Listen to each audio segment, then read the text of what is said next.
Mga kapraps, dito tayo ngayon sa property na for sale. Ito ay isang palayan at matatagpuan po natin dito sa bayan ng Fami, Laguna. So ito ay may sukat na nasa 10 hektarya.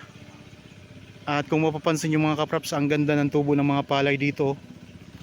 May sarili na itong tubigan o patubig. Tapos nakabakod na po ito ang bawat gilid ng property mga kapraps. Ayan o. Meron din dito mga puno ng mangga at saka mga puno ng niyog. Ito ay katabi lang din ng kalsada mga kapraps, kaya pwede nyo pong ipasok inyong sasakyan dito.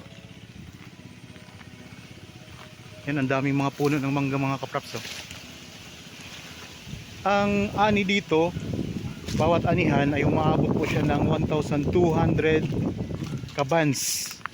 So bawat taon po meron itong makakapag-ani po kayo dito ng 2 beses. Bawat taon mga kapraps, 2 beses yan. Basta tinatamnan nyo po.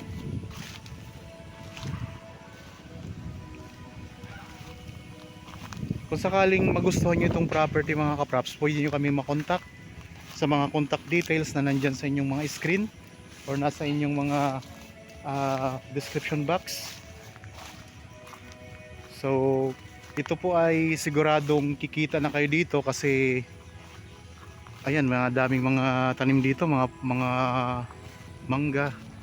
Tapos pag tinamnan nyo yung palay, tuloy-tuloy lang po ang pagtatanim, ay may income na kayo bawat taon mga kapraps, 2 beses kada taon.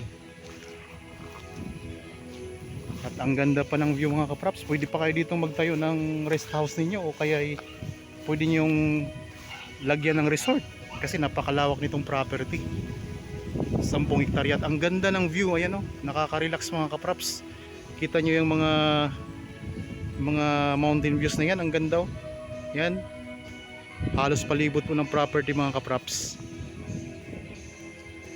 So mayroon na ditong linya ng kuryente at saka may source na rin po ng tubig. Sa mga gilid-gilid ng property ito may mga puno ng mangga.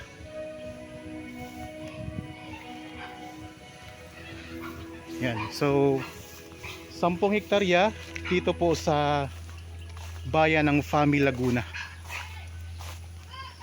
So kung interested kayo mga kapraps, pwede nyo kaming kontakin sa mga contact details na nandyan sa description box nitong video.